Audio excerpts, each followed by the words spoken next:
I've got to be honest, I was surprised when I heard about what gold did today, but not totally shocked. And I'll explain why and the bad news for silver in this video as we explore.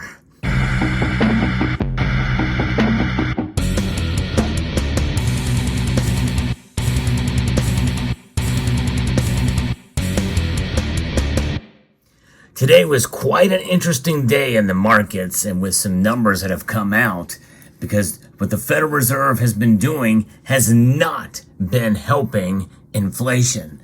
That's right, inflation is up. I'm going to be reporting first from the Associated Press about inflation. The numbers are in now and they're trying to spin it in any way possible. That's what the AP and most of the major media do. But we're going to make sense of it. I'm going to tell you the real deal as to why inflation has increased. Higher energy and housing prices boosted overall U.S. inflation in December, a sign that the Federal Reserve's drive to slow down inflation to its 2% target will likely remain a bumpy one.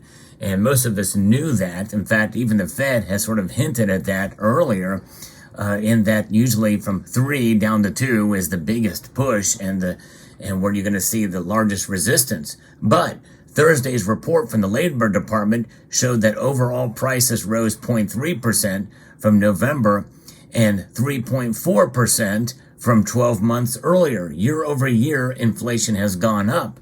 Those gains exceeded the previous 0.1% monthly rise and the 3.1% annual inflation that we saw in November, and slightly above economist forecasts. So even some of the economists had forecasts that we may see it rise a bit.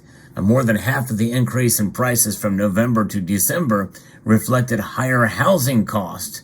Energy costs, and along with food prices, also contributed to inflation. Well, they can't say that about energy because gas prices and oil prices have gone down dramatically. And by the way, that's largely because of the overall market. The global market for oil has gone down. So it really can't blame it on that. Housing costs have been high, but, there is some trouble brewing there too. And, but nonetheless, people only buy houses one time, then they have their payments and the like.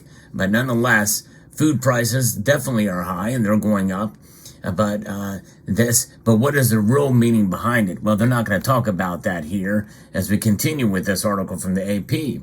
And this is going to tie in with gold because gold has defied this inflation number here too. We'll get into that in a moment. Now, core prices rose in. That excludes volatile food and energy costs. And they rose 0.3% month over month, unchanged from November's release. Core prices were up 3.9% from a year earlier, the mildest such pace since May 2021.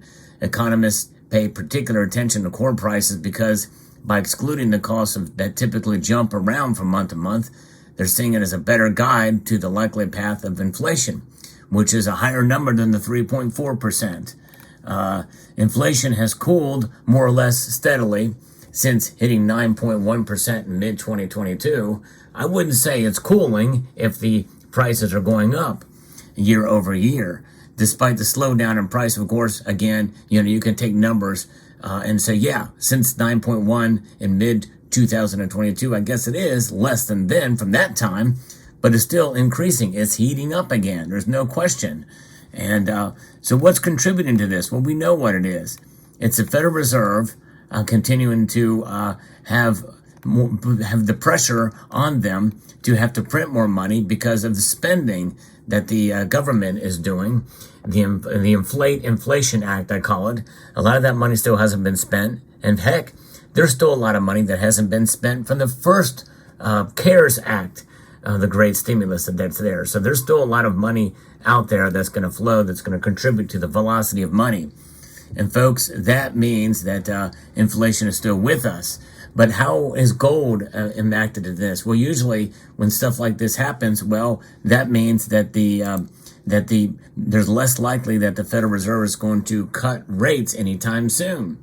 In fact, as a headline was still fresh from Reuters here, gold eased slightly on Thursday, and earlier in the morning it did, to a 1-month low as the dollar ticked higher than hotter than expected inflation data. While hawkish remarks from the Federal Reserve officials fueled worries that higher interest rates could stay unchanged beyond March. In fact, if we look at the Fed Watch tool, now there's only a 68.1% chance that the Federal Reserve is going to cut rates by a quarter point in March.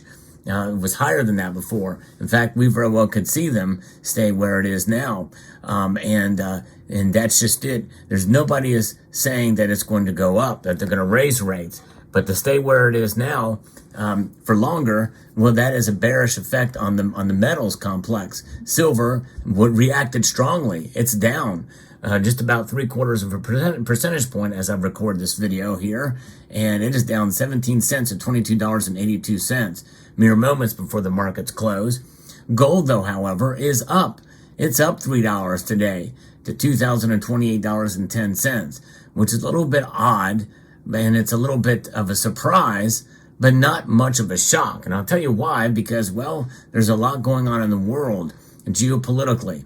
And I think that is a lot of what is holding gold up. And really, when you think about it, gold being that ultimate safe haven is something that I think that it's going to take a while for that to really reflect down to the other metals. Silver's acting like a commodity, but also in a sense, kind of like a hedge, because of its move downward, but platinum and palladium are down as well. And so this is a reaction typically, because we're not going to see probably a substantial rise in these metals until the Federal Reserve does start their pivoting for rate cuts. But this means that the Federal Reserve is going to have to hang tight for a little bit longer, pun intended. And so we'll see how it plays out. The silver market, though, is reacting accordingly.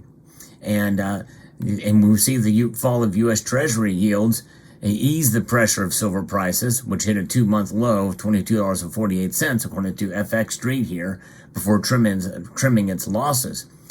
And the Fed officials stressed that although progress in lowering inflation is seen, the latest report suggests it's becoming stickier than expected. Of course, that's soft language. It's heating up again in reality. Even though they had opened the door to ease monetary policy at some point, they remained muted about providing clues regarding the first cut, which means it's probably less likely to happen in March. Now, the Federal Reserve is going to meet again at the end of this month, and that analysis, or that is pretty much very, very solid at a hanging on to where the rates are now, 5.25 to 5.50, but a 95.3% chance they're going to stay there. As we get closer, we're going to see that tighten up a bit more confidence of that, because about 4.7% think that they're going to cut. Nobody thinks they're going to raise rates at this point. I think all agree that we're done, but higher rates for longer, I think, could be in the cards beyond March. I've always speculated that I think we're going to see the Fed Reserve not lower rates until May.